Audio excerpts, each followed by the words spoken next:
Good morning student. मैं doctor वंदना Akodia, government college Bundi. बच्चों, पिछले वीडियो में हमने सहसंयोजक बंध के बारे में पढ़ा था। अब इसी को आगे लेते हुए आज हम द्विध्रुव आघूर्ण या डायपोल मोमेंट के बारे में पढ़ेंगे। बच्चों, डायपोल मोमेंट क्या होता है? डायपोल मोमेंट क्या है कि जब द्विपरमाणुक अणुओं में सहसंयोजक बंध के निर्माण के लिए दो परमाणु आपस में मिलकर एक एक इलेक्ट्रॉन का साझा करते हैं और उस साझे से जो बंध बनता है उसे हम सहसंयोजक बंध कहते हैं। चूंकि बच्चों ये साझा किया हुआ इलेक्ट्रॉन है, तो क्या होगा? आप यहाँ पर देखिए, हाइड्रोजन और हाइड्रोजन दोनों ने साझा करके जो बंध बनाया है, जो दोनों इलेक्ट्रॉन है दोनों बंध के बीच में रहेंगे। इसी तरह से Cl के मध्य आप देखिए कि यहाँ पर भी जो साझा किए हुए इलेक्ट्रॉन है वो दोनों के जो एटम्स हैं उनके बीच में हैं। यानी कि इस प्रकार का जो बंध होगा उसे हम कहेंगे नॉन पोलर बॉन्ड, या फिर हम कहेंगे नॉन पोलर कोवलेंट बॉन्ड बोलते हैं। और ये जो अणु होते हैं वह नॉन पोलर कहलाते हैं या अध्रुवीय अणु कहलाते हैं। परंतु ऐसा कब होगा बच्चों? जबकि दोनों की इलेक्ट्रोनेगेटिविटी यानी कि विद्युत ऋणता में अंतर नहीं होगा। यानी कि आप यहाँ पर देखिए, दोनों हाइड्रोजन है, दोनों Cl है। अब यदि इनकी विद्युत ऋणता में अंतर हो, यानी कि ऐसा मॉलिक्यूल बन रहा है जिनकी विद्युत ऋणता में अंतर है, फॉर एग्जांपल आप नीचे HCl का देखिए, तो उस कंडीशन में क्या होगा? चूंकि दोनों की विद्युत ऋणता में बहुत अधिक अंतर होने की वजह से साझा किए हुए इलेक्ट्रॉन युग्म जो है वह हाइड्रोजन की अपेक्षा क्लोरीन के अधिक निकट आ जाते हैं। यानी कि जिसकी विद्युत ऋणता अधिक होगी उस परमाणु की तरफ वह साझा किए हुए इलेक्ट्रॉन चले जाते हैं। तो यहाँ देखिए, Cl पर पार्शियली नेगेटिव चार्ज आ गया है और हाइड्रोजन पर पार्शियली पॉजिटिव चार्ज आ गया है। और बच्चों, जिस डायरेक्शन में इलेक्ट्रॉन का मूवमेंट हुआ है उसे हमने तीर के निशान द्वारा प्रदर्शित किया है। अब इस प्रकार के अणु जिनमें विद्युत आवेश का वितरण असमान होता है उन मॉलिक्यूल्स को हम पोलर मॉलिक्यूल कहते हैं और इस प्रकार के बंध को पोलर कोवलेंट बॉन्ड कहा जाता है। अब अणु की जो ध्रुवण की मात्रा यानी डिग्री ऑफ पोलैरिटी है वो किस पर डिपेंड करती है? उसे हम डिनोट करते हैं म्यू द्वारा, जिसे हम कहते हैं द्विध्रुव आघूर्ण। और इसकी जो वैल्यू है म्यू की कैसे कैलकुलेट करेंगे? Mu is equal to Q R. Q यहाँ पर क्या है बच्चों? क्यू यहाँ पर आवेश है और आर यहाँ पर बंध लंबाई है। और इसकी जो इकाई होती है वो डिवाई होती है, कूलाम मीटर होती है। और जनरली ये एक वेक्टर मात्रा है, इसकी सदिश कहेंगे इसको। और ये धनात्मक सिरे से ऋणात्मक की ओर इसको हम तीर के निशान से प्रदर्शित करते हैं, धनात्मक से ऋणात्मक की ओर। जैसा कि हमने ऊपर पीछे अपना जो स्लाइड थी उसमें हमने देखा था, HCl के अंदर हमने डिनोट किया था। अब यदि हमें किसी भी मॉलिक्यूल की यदि म्यू या द्विध्रुव आघूर्ण निकालना है तो हम उसको आसानी से कैलकुलेट कर सकते हैं। तो यहाँ पर एग्जांपल दिया गया है। आप ये देखिए कि जो क्वेश्चन देखिए कि HF की अंतर्नाभिकीय दूरी 91.7 pm है, जबकि हाइड्रोजन का जो आवेश है 4.8 इंटू 10⁻⁻10 ESU है।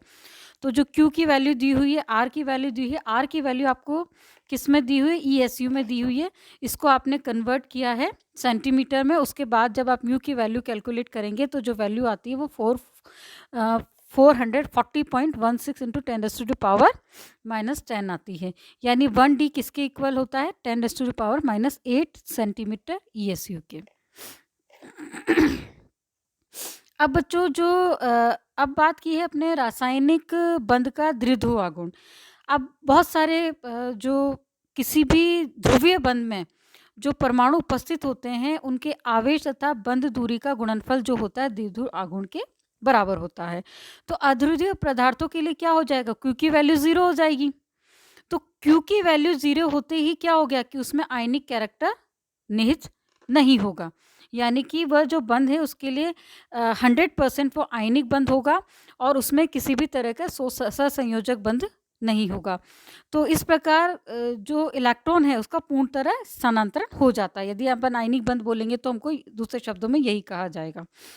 अब अगला पॉइंट आता है कि बहुपरमाणुक अणुओं में द्विध्रुव आघूर्ण। ये तो अपने द्विपरमाणु की बात करी थी। ऊपर नीचे टेबल देखिए, इसमें बहुत सबकी वैल्यू कैलकुलेट है। जैसे कि आप HF बंध की जो देखिए म्यू की वैल्यू 1.8 होती है, HO के लिए 1.5 होती है, HN NH के लिए देखिए 1.3 होती है, HCl के लिए 1 होती है, HBr के लिए 0.8 होती है, HI के लिए 0.4 और HC के लिए यानी कार्बन और हाइड्रोजन बन के के लिए यदि हम द्विध्रुव आघूर्ण देखें तो 0.4 होता है।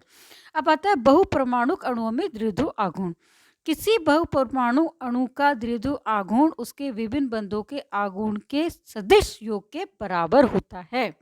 अतः किसी अणु में ध्रुवीय बंध होने के उपरांत भी उसका परमाणु द्विध्रुव आघूर्ण उस अणु की ज्यामिति पर निर्भर करेगा। और वह किस तरह निर्भर करेगा बच्चों, नीचे आप स्ट्रक्चर देखिए कि कार्बन डाइऑक्साइड है, कार्बन और ऑक्सीजन के बीच में आप देखिए कि इन दोनों का अपना द्विध्रुव आघूर्ण नहीं तो है, यानी कि CO बंध की बात करेंगे तो दोनों की इलेक्ट्रोनेगेटिविटी में अंतर है, यानी कि इस पे पार्शियली पॉजिटिव और इस पे पार्शियली नेगेटिव चार्ज आ जाएगा।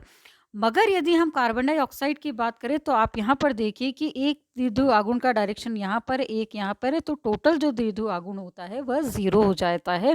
क्यों? दोनों की दोनों जो वेक्टर हैं वो विपरीत दिशा में हैं। इसी तरह से बच्चों कार्बन टेट्राक्लोराइड का आप एग्जाम्पल देखिए, यहाँ पर हमने कार्बन टेट्राक्लोराइड का लिया है, इसके लिए भी म्यू की वैल्यू जो होती है वो 0 होती है। लेकिन यदि हम C और Cl बंध की बात करें तो इस पर पार्शियली पॉजिटिव चार्ज और इस पर पार्शियली नेगेटिव चार्ज आ जाता है, क्योंकि इनकी इलेक्ट्रॉन जो विद्युत ऋणता है या इलेक्ट्रोनेगेटिविटी है उसमें डिफरेंस मिलता है। मगर यदि हम इसकी जो स्ट्रक्चर देखें तो इसका स्ट्रक्चर क्या होता है, इसका स्ट्रक्चर होता है टेट्राहेड्रल यानी चतुष्फलकीय होता है। चतुष्फलकीय होने से सममित अणु होने की वजह से ये इसका जो डाइपोल मूवमेंट है वो 0 हो जाता है। जो इसके वेक्टर हैं वो आप यहाँ पर देखिए, इसका आपको डायग्राम से समझ में आ रहा है, तो इसकी वजह से इसका जो डाइपोल मूवमेंट है वो 0 हो जाता है। इसी तरह से बच्चों ये तो हमने बात करी कि उन मॉलिक्यूल के लिए जिनके लिए डाइपोल मूवमेंट का मान 0 हो रहा है, मगर ज़रूरी नहीं है कि जो हर मॉलिक्यूल है उसके लिए डाइपोल मूवमेंट का मान 0 हो। अब यहाँ पर आप एग्जांपल देखिए, अब यहाँ हमने 2 एग्जांपल लिए हैं बच्चों, एक हमने एग्जांपल लिया है अमोनिया का, एक एग्जांपल लिया है हमने NF3 का। तो आप यहाँ पर देखिए जो नाइट्रोजन है, नाइट्रोजन हाइड्रोजन से अधिक विद्युत ऋणी है, यानी इसकी इलेक्ट्रोनेगेटिविटी है जो नाइट्रोजन की बहुत ज़्यादा है, तो वेक्टर कहाँ हो गया, पॉजिटिव से नेगेटिव की चला इधर। अब यदि यहाँ पर कोई लॉन पेयर ऑफ इलेक्ट्रॉन भी मौजूद है तो वो भी पार्टिसिपेट करते हैं द्विध्रुव आघूर्ण में। तो क्या हुआ, दोनों का डायरेक्शन जो हुआ वेक्टर का इस तरफ हुआ, तो इसके लिए जो डाइपोल मूवमेंट का जो मान था वो कितना 1.47 D है। इसी के विपरीत आप यहाँ पर देखिए, यदि हम इनको हाइड्रोजन से F में रिप्लेस कर दें तो आप यहाँ पर देखेंगे कि अब यहाँ पर डाइपोल मोमेंट का डायरेक्शन वेक्टर एक इस तरफ जा रहा है, एक वेक्टर इस तरफ जा रहा है। उसकी वजह से क्या, जो डाइपोल मोमेंट का मान था वो कितना हो गया 0.23 D हो गया। यानी कि NH3 में NH बंध आघूर्ण को एकल युग्म के आघूर्ण की दिशा में होता है, तो अणु की परिणामी द्विध्रुव आघूर्ण का मान अधिक हो जाता है। दूसरी ओर NF3 में NF बंध आघूर्ण आबंधी इलेक्ट्रॉन युग्म वह कक्षक आघूर्ण के विपरीत दिशा में होता है, जिससे परिणामी जो द्विध्रुव आघूर्ण है उसका मान काफ़ी कम हो जाता है। अब बच्चों बात आती है द्विध्रुव आघूर्ण है, उनकी कुछ एप्लीकेशंस है, उसमें फर्स्ट है आपकी बंध में प्रतिशत आयनिक लक्षण ज्ञात करना, यानी calculate of percentage of ionic character. बच्चों ये इंपॉर्टेंट चीज़ है कि किसी भी सहसंयोजक बंध में वो पूरी तरह से सहसंयोजक नहीं होता और कोई भी आयनिक बंध पूरी तरह से आयनिक नहीं बंध होता।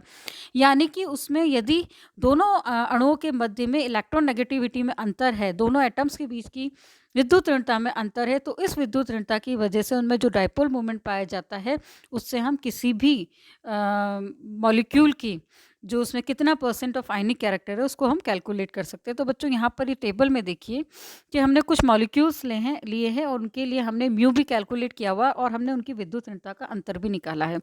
तो आप यहाँ पर देखिए HF के लिए जो विद्युत ऋणता में अंतर है वो 1.78 है और इसके लिए जो म्यू की वैल्यू है 1.82 होती है। इसी तरह HCl के लिए 0.96 है, जबकि इसके लिए जो म्यू की वैल्यू है 1.03 होती है। इसी तरह HBr है, इसके लिए 0.76 है जो विद्युत ऋणता का अंतर, और यहाँ पर देखिए 0.83 है, और HI के लिए 0.6 है, और यहाँ पे नीचे आप देखिए म्यू की जो वैल्यू है वो 0.45 है। अब जो किसी भी उसके लिए अपन ये को यदि विद्युत ऋणता में अंतर एक्स है उसे भी हम कैलकुलेट कर सकते हैं आयनिक लक्षण से। तो पी की वैल्यू देखिए, P is equal to 16 del X plus 3.5 del X का होल स्क्वायर। अब इस प्रकार आयनिक लक्षण द्विध्रुव आघूर्ण के मध्य संबंध हो जाता है, यानी कि प्रतिशत आयनिक लक्षण यदि हमें निकालना है तो द्विध्रुव आघूर्ण का प्रायोगिक मान इंटू 100 अपॉन बंध की आयनिक मान पर गणना किए गए द्विध्रुव आघूर्ण का मान, यानी कि mu is equal to E R into 100। E यहाँ पर बच्चों इलेक्ट्रॉनिक आवेश है, आर यहाँ पर बंध की लंबाई है। यानी कि हम किसी भी मॉलिक्यूल का द्विध्रुव आघूर्ण मतलब परसेंटेज ऑफ आयनिक कैरेक्टर को हम कैलकुलेट कर सकते हैं। तो बच्चों यहाँ पर सिंपल सा एग्जांपल हमने लिया है HCl का। तो HCl के लिए म्यू की वैल्यू है यहाँ पर 3.44 into 10⁻³ centimetre is equal to 1.03 D. अब R की वैल्यू है 1.27 इंटू 10⁻10 मीटर, E की वैल्यू 1.6 इंटू 10⁻19 सेंटीमीटर। तो ई आर क्या हो गया 1.6 इंटू 10⁻19 इंटू 1.27 इंटू 10⁻10। आर की वैल्यू दी हुई है हमारे पास, तो ये कैलकुलेट करके हमने वैल्यू निकाली है 2.03 इंटू 10⁻29 सेंटीमीटर। तो I D 1D equal to क्या होगा 2.03 into 10⁻29 centimetre upon 1.36 into 10⁻30 is equal to 6.08। तो यहाँ पर 1.03 से अपॉन अपन ने लिखा है 6.03 इंटू 10, यानी कि 17% HOCl के बीच में जो है आयनिक कैरेक्टर होता है। अब इसी तरह से HF के लिए भी यहाँ पर कैलकुलेट किया गया है। तो HF के लिए आप यहाँ पर देखिए कि एक्सपेरिमेंट वैल्यू जो है HF की वो मॉलिक्यूल की 1.98 डी है, और जो कैलकुलेटेड वैल्यू है वो 4.4 dy है। तो 1.9 into 4.4 into 145% of ionic character HF के अंदर होता है। अब बच्चों यदि हम ग्राफ देखें, पॉलिंग ने ग्राफ दिया था कि जो 18 सहसंयोजक द्विपरमाणु अणु है उसमें जो विद्युत ऋणता में प्रतिशत आयनिक कैरेक्टर में अंतर है और उनका जो आयनिक कैरेक्टर है उसके बीच में देखिए ग्राफ आप ये एक्स है, यानी विद्युत ऋणता का अंतर हो गया, ये एटॉमिक ऑफ आयनिक कैरेक्टर्स हो गए। यानी आप यहाँ पर देखिए कि यहाँ पर BR HI HBr HCl HF की वैल्यू देखिए इसके बीच में आती है। इसी तरह से आपको सारी वैल्यू आपको मिलेगी कि कितना आयनिक कैरेक्टर जो आपके जो मॉलिक्यूल्स बनते हैं, जैसे CFF है तो इसके लिए कितना प्रतिशत उसमें आयनिक कैरेक्टर होगा, ये सारा हम इस ग्राफ या टेबल के से आसानी से समझ सकते हैं। अब द्विध्रुव आघूर्ण में जो आपकी प्रतिशत आयनिक लक्षण है, इसमें क्या होता है बच्चों की जो हाइड्रोजन हैलाइड्स हैं, जैसे कि HI में 4% है, HBr में 11% है, HCl में 17% अपन ने कैलकुलेट किया है। वहीं यदि अपन HF की बात करें तो 45% उसमें आयनिक कैरेक्टर होता है।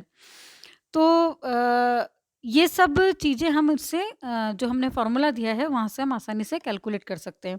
अब दूसरा पॉइंट आता है अणुओं की ज्यामिति। जैसे कार्बन डाइऑक्साइड एवं कार्बन टेट्राक्लोराइड अणुओं के उदाहरण में बताया गया है कि बहुपरमाणु अणुओं का द्विध्रुव आघूर्ण केंद्रीय परमाणु के चारों ओर अन्य अणुओं में विन्यास पर निर्भर करता है। यहाँ पर कुछ और अणुओं के उदाहरण लेकर द्विध्रुव आघूर्ण के आधार पर उनकी ज्यामिति के विषय में निष्कर्ष निकाल सकते हैं। अब बच्चों बात आती है सममिति बहुपरमाणु अणु, यानी सिमेट्रिकल पॉलीएटॉमिक मॉलिक्यूल्स। अब इसमें नीचे आप देखिए कि अणुओं के जो बंध में ध्रुवीय लक्षण होने के बाद भी, अभी अपन ने पीछे भी बात करी थी कि उनमें पोलर कैरेक्टर तो है, मगर उसके बाद भी उनके जो डाइपोल मोमेंट है उनका मान क्या होता है, शून्य होता है। उदाहरण के लिए आप देखिए कुछ मॉलिक्यूल्स अपन ने लिए, जैसे यहाँ पर कार्बन डाइऑक्साइड है, CH2 है, PF5 है, SF6 है, NiCN4 का 2- है, C6 बेंजीन है।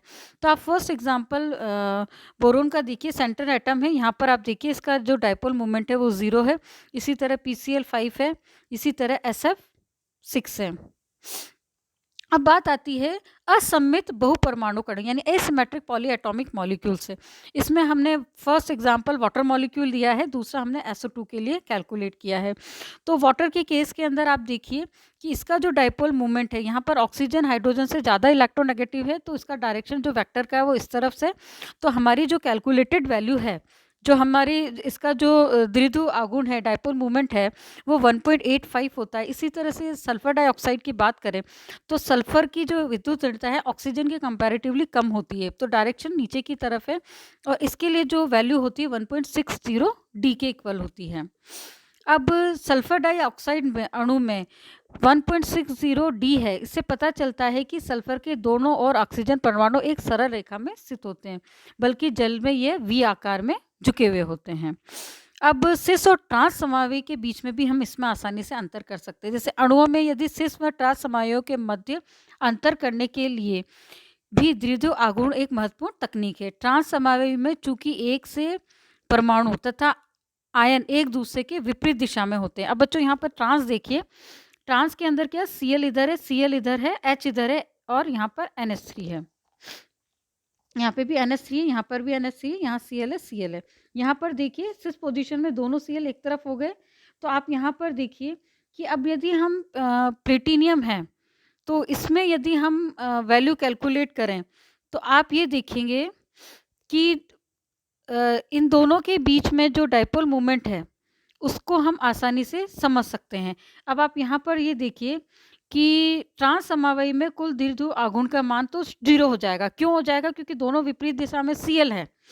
अब यहाँ पर देखिए, यहाँ पर Cl है, यहाँ Cl है, यहाँ NH3 NH दोनों का शून्य कर देगा, लेकिन यहाँ पर Cl के अगेंस्ट NH3 है और यहाँ पे भी Cl के अगेंस्ट NH3 है। इस वजह से जो आपका सिस है इसमें तो डाइपोल मोमेंट कुछ प्रभावी होगा, लेकिन यहाँ पर डाइपोल मोमेंट शून्य हो जाएगा। इसी के तरह यदि हम बेंजीन के केस में देखें तो बेंजीन के केस में क्या देखना है कि सिस मतलब बेंजीन में ऑर्थो, पैरा और मेटा तीनों कंडीशंस हैं। तो अब यदि हम इसमें म्यू की वैल्यू कैलकुलेट करें तो आप यहाँ पर देखिए 180 डिग्री पर यदि दोनों एक्स जुड़े हुए हैं तो क्या होगा, म्यू की वैल्यू 0 हो जाएगी, यहाँ पर 0 नहीं होगी और यहाँ पर भी 0 नहीं होगी। अब बच्चों ये तो बात करी थी हमने डाइपोल मोमेंट की। अब हम बात करते हैं बंध सामर्थ्य और बंध ऊर्जा की।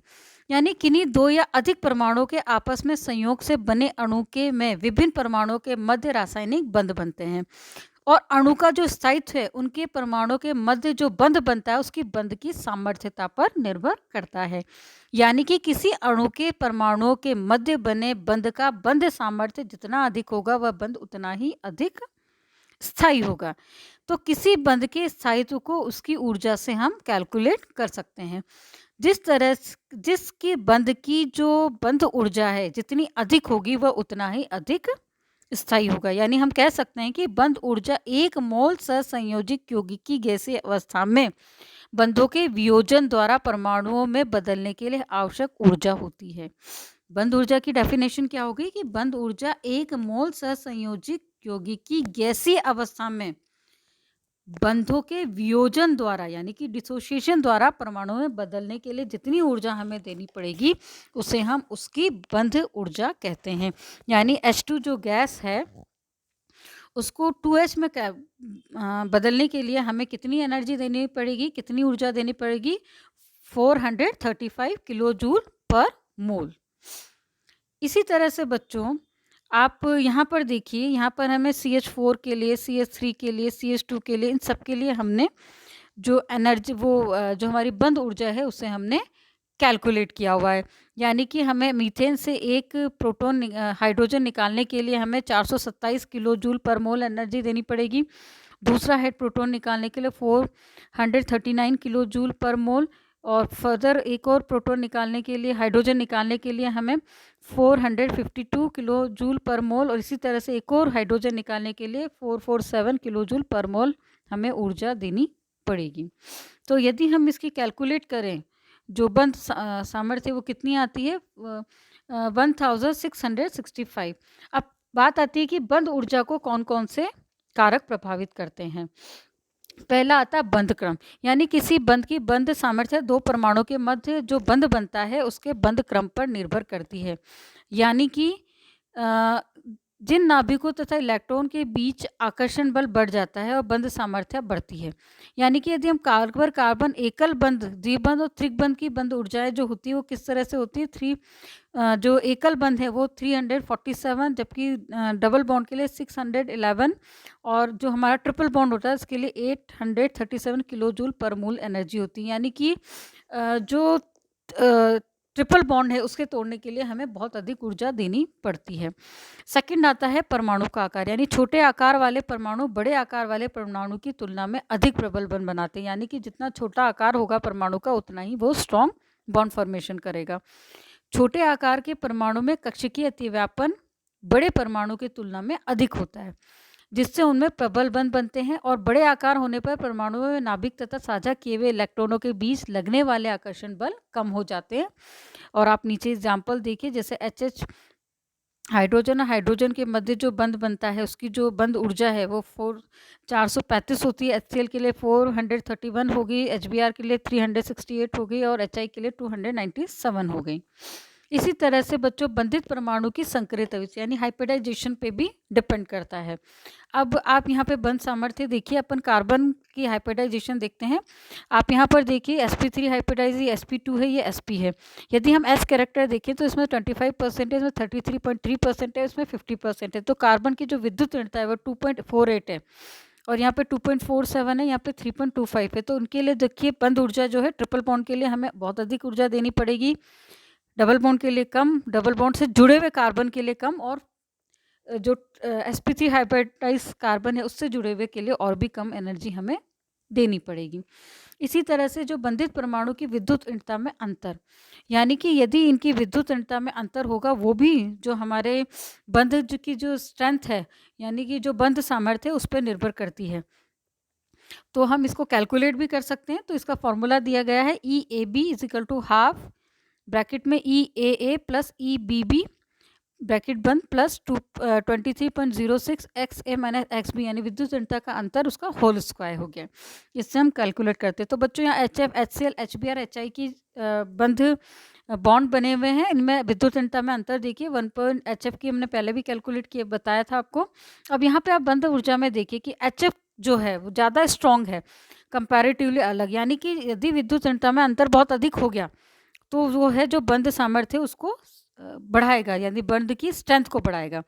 अगला आता है आबंधी इलेक्ट्रॉनों की उपस्थिति, यानी कि यदि लॉन पेयर ऑफ इलेक्ट्रॉन बंधी परमाणु पर आबंधी इलेक्ट्रॉनों की उपस्थिति के कारण बंध में इलेक्ट्रॉन प्रतिकर्षण होता है, जिसके कारण बंध ऊर्जा में कमी आती है। उदाहरण के लिए हाइड्रोजन में कोई भी आबंधी इलेक्ट्रॉन नहीं होने से उसकी बंध ऊर्जा अत्यधिक होती है, जबकि F2 में 6 आबंधी इलेक्ट्रॉन युग्म होते हैं, जिसके फलस्वरूप उसकी बंध ऊर्जा कम होती है।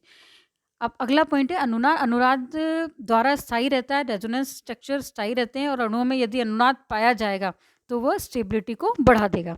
तो बच्चों आज हमने डायपोल मोमेंट और के बारे में पढ़ा, साथ ही हमने बंध सामर्थ्य के बारे में पढ़ा। अगले वीडियो में हम इसके आगे पढ़ेंगे। धन्यवाद।